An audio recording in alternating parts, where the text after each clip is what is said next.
लाहौर का इलाका है महमूद बूटी। यहाँ से जब हम गुज़रते थे तो यहाँ हमें कचरे के पहाड़ नज़र आया करते थे और एक अंदाजे के मुताबिक तकरीबन यहाँ पे 1,40,00,000 टन कचरा मौजूद था, लेकिन पिछले कई दिनों से वो नज़र नहीं आ रहा है। अब इसको यूटिलाइज़ किया गया है, यहाँ पे क्या ऐसा काम कर दिया गया है कि ये कचरा जो है अब ये अफादियत में बदल गया है और अब इसका फ़ायदा होने लगा है। इरशाद साहब, इस मामले पे हम बात करेंगे। हमें ज्वाइन कर रहे हैं तर्जुमान रूडा कर्नल रिटायर्ड आबिद लतीफ़ साहब। सबसे पहले तो ये बताइए कर्नल साहब कि ये जो कचरा था ये गया कहाँ है और अब ये नज़र क्यों नहीं आता और मज़ीद इसको कैसे यूटिलाइज़ किया जा रहा है?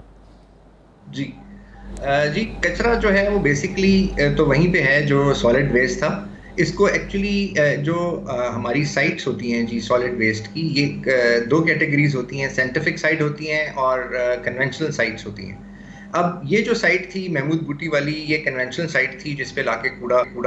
फेंक दिया जाता था और वो over a period of time को 19 साल यहाँ पे कूड़ा जमा होता रहा। जो 97 में ये साइट शुरू हुई और 2016 के करीब ये साइट जो थी वो बंद हो गई। तो उसके बाद से यहाँ पे कूड़ा पड़ा हुआ था, जिसकी वजह से बहुत सारे यहाँ पे इश्यूज हो रहे थे क्लाइमेट रिलेटेड, जिसमें ग्रीन हाउस गैसेस यहाँ से इमिट हो रही थी, मीथेन इमिट हो रही थी, कार्बन डाइऑक्साइड इमिट हो रही थी। तो रूडा जब रूडा ने LWMC ने रूडा को ये रिस्पॉन्सिबिलिटी दी और रूडा के साथ एक हम दोनों का एग्रीमेंट हुआ जिसमें ये रूडा की रिस्पॉन्सिबिलिटी तय हुई कि रूडा, क्योंकि ये रूडा के एरिया में आता था, कि रूडा इसको कन्वर्ट करेगा और इसको साइंटिफिक इसका क्लोजर करेगा, यानी साइंटिफिक तरीके से इसको बंद किया जाएगा ताकि वो चीज़ें जो एटमॉस्फेयर को, क्लाइमेट को और एनवायरनमेंट को ख़राब कर रही हैं उन चीज़ों को एड्रेस किया जा सके, जिसमें वो गैसेस थी और पानी के अंदर जो शामिल हो रहा था और ज़मीन में जो लीचेट शामिल हो रहा था, यानी जो प्रेसिपिटेशन के थ्रू पानी के साथ मिलके एक पॉइजनस फ्लूइड बन के ज़मीन में जा रहा था, इसको रोका जाए। तो रूडा ने इसको देखते हुए ना सिर्फ ये कि यहाँ पे इन दोनों चीज़ों को एड्रेस किया, बल्कि उसके साथ साथ एडिशनली यहाँ पे एक 5 मेगावाट का सोलर पावर प्लांट भी लगाया जा रहा है। 52 वेल्स के थ्रू जो मीथेन गैस है उसको कैप्चर करने के लिए सारी नेटवर्किंग कर ली गई है। और जो सबसे बड़ी बात, जो 80 फीट का ये हीप था या 80 फीट की जो जैसे आपने कहा कूड़े की जो माउंटेन थी, उस माउंटेन के ऊपर जो है वो उसकी स्लोप बना के उस माउंटेन का जो 31 एकड़ बाकी इलाका है उसके ऊपर एक ग्रीन पार्क जो है एक अर्बन फॉरेस्ट वो लगाया जा रहा है। सो वो दोनों चीज़ें जो क्लाइमेट की थी, गैसेस और लीचेट, वो भी एड्रेस हो गई हैं। रिन्यूएबल एनर्जी भी प्रोड्यूस की जा रही है और कार्बन डाइऑक्साइड की सिक्वेस्ट्रेशन थ्रू ग्रीन मेयर्स वो भी की जा रही है। सो ये साइट जो है आबिद साहब ये फरमाएं कि इस पर हुकूमत पंजाब के या रूडा के अखराजात कितने आए और जब ये बिजली पैदा करना शुरू कर देगा तो इससे कितनी आमदनी होगी, और ये जो अभी सोलर जो बिजली के कीमतें इन्होंने गवर्नमेंट ने कम कर दी हैं तो उसकी वजह से कितना बोझ बढ़ेगा इस प्रोजेक्ट पर? जी इसकी तो एक रूडा ने जो इसकी इन्वेस्टमेंट है वो रूडा अपने रिसोर्सेज से इस पे कर रहा है और वो रिकवर होगी थ्रू कार्बन क्रेडिट। अब जो इसमें मीथेन कैप्चर होगी और जो 5 मेगावाट की बिजली बनेगी, उन सब के लिए कुछ कार्बन क्रेडिट्स हैं जिसको रूडा इंटरनेशनल मार्केट में थ्रू इंटरनेशनल रजिस्ट्रीज और ब्रोकरेज रूडा इसको सेल कर रहा है। वी आर ऑलरेडी हम उस पाथवे पे हैं और काफ़ी जगह पे हमारी बात हो गई है और उस प्रोसेस में है। तो वो इसके ऊपर अभी तक कोई 1.5 बिलियन रुपीस जो है वो एक्सपेंडिचर आ चुका है। रूडा इवेंचुअली उसी से इसको रिकवर करेगा और जो एनर्जी है जो यहाँ से प्रोड्यूस होगी 5 मेगावाट, इसके पीछे बिल्कुल पीछे इंडस्ट्रियल एरिया भी है, वो वहाँ पे भी दी जा सकती है, मेन ग्रिड में भी दी जा सकती है। वो जैसे ही फिर उसका कोई मैकेनिज्म फ्री व्हीलिंग के थ्रू या जिस तरीके से भी हुआ, वो उसको जो बेहतर मैकेनिज्म हुआ उसको अडॉप्ट किया जाए। नहीं, ये कार्बन क्रेडिट क्या होता है कर्नल साहब?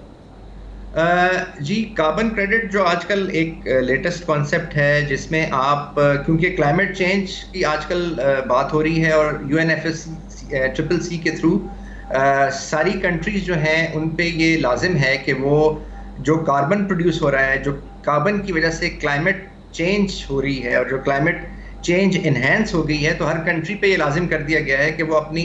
कार्बन की जो प्रोडक्शन है through industrial use, through human use, through agriculture use उसको कम करें। और जो कंट्रीज़ उसको कम करती हैं और अपनी उसको वो क्वांटिफाई करती हैं, उसके एवज उस कंट्री को उसका क्रेडिट दिया जाता है। अगर एक कंट्री 1 टन कार्बन रिड्यूस करती है तो उसको हम 1 कार्बन क्रेडिट काउंट करते हैं, जिसकी डिफरेंट प्राइस होती है इंटरनेशनल मार्केट में। डिफरेंट चीज़ों की डिफरेंट प्राइस है, वो $5 से लेकर 15, 20, $30 तक पर क्रेडिट होता है। तो जब हम इस गैस को की एमिशन को कंट्रोल कर रहे हैं और उसको हम डाउनग्रेड करके मीथेन को कैप्चर कर रहे हैं, तो वो जो जितनी गैस है, फॉर एग्जांपल यहाँ पे अगर आप देखें तो एनुअली इस वक्त 13 मिलियन क्यूबिक मीटर मीथेन पैदा हो रही है। तो इस 13 मिलियन क्यूबिक मीटर जो मीथेन पैदा हो रही है, इसकी एक वैल्यू है हर मीथेन के यूनिट की। तो उसको जब हम इंटरनेशनली कन्वर्ट करेंगे तो उससे जो अमाउंट आएगा और जो क्रेडिट आएगा उसको हम कार्बन क्रेडिट कहते हैं। अच्छा आबिद साहब, यानी मुख्तसर ये बता दीजिए कि एक माहौल बेहतर हुआ इस इलाके का, वहाँ पानी में जो जहरीला मवाद शामिल हो रहा था उससे निजात मिल गई, बिजली पैदा होगी, एक ग्रीन पार्क बनेगा जो माहौल को खुशगवार, इसके अलावा क्या फ़वाइद हैं? जी, और सबसे बड़ी बात ये, जैसे आपने पहले बात की थी कि जो एस्थेटिक इम्प्रूव हो जाएंगे। जब आप यहाँ से गुजरते थे तो एक कूड़े का एक ढेर था जो कि नज़र आता था, जो कि तो वो जो आई सोर था पूरे शहर के लिए, अब वो आई थिंक आई कैंडी में कन्वर्ट हो जाएगा, जिसके साथ साथ ये बाकी जो सारे आपने बेनिफिट्स कहे वो तो उसके साथ शामिल हैं ही। जी अच्छा, ये दरिया रावी के किनारे चूँकि आपके जो प्रोजेक्ट हैं बन रहे हैं, दरिया रावी के और सतलुज ब्यास जो इंडिया से आते हैं, ये शिकायत आम है कि इंडिया सारे जहरीले मादे जो है इन दरियाओं में फेंक रहा है और वो पाकिस्तान की ज़मीन को, पाकिस्तान की फसलों को, पाकिस्तान के माहौल को ख़राब कर रहा है। तो आपके जो प्रोजेक्ट दरिया रावी के किनारे हैं, उनको इन जहरीले मादों से बचाव के लिए आप क्या कर रहे हैं? जी, एक तो जो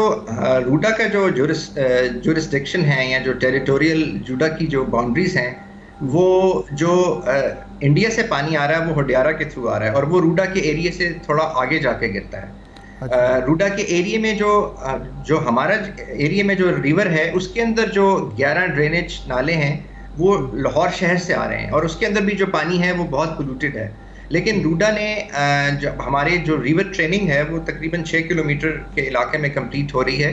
वहाँ पे जो पहले जो दो ड्रेनेज नाले आते हैं उसके ऊपर वाटर ट्रीटमेंट प्लांट जो हैं वो अभी हम उसको लगा रहे हैं। सो इवेंचुअली जहाँ जहाँ ये ड्रेनेज के नाले आएंगे उसके ऊपर रूडा जो है वो वाटर ट्रीटमेंट प्लांट लगाएगा और अपनी जो 47 किलोमीटर का एरिया है इसके अंदर जो दरिया का पानी है वो एक्वेटिक लाइफ के लिए और नॉर्मल इस्तेमाल के लिए बिल्कुल साफ़ होगा। सो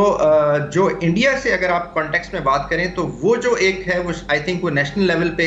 एक इशू है, उसको एड्रेस किया जा सकता है कि होडियारा से जो गंदा पानी आ रहा है जिसमें सारे का सारा पोल्यूटेंट्स हैं, एफ्लुएंट्स हैं, उसके लिए आई थिंक वो नेशनल लेवल की एफर्ट है जो रिक्वायर्ड है। लेकिन रूडा के इलाके में जो पानी आएगा वो एक्वेटिक लाइफ के लिए ठीक होगा।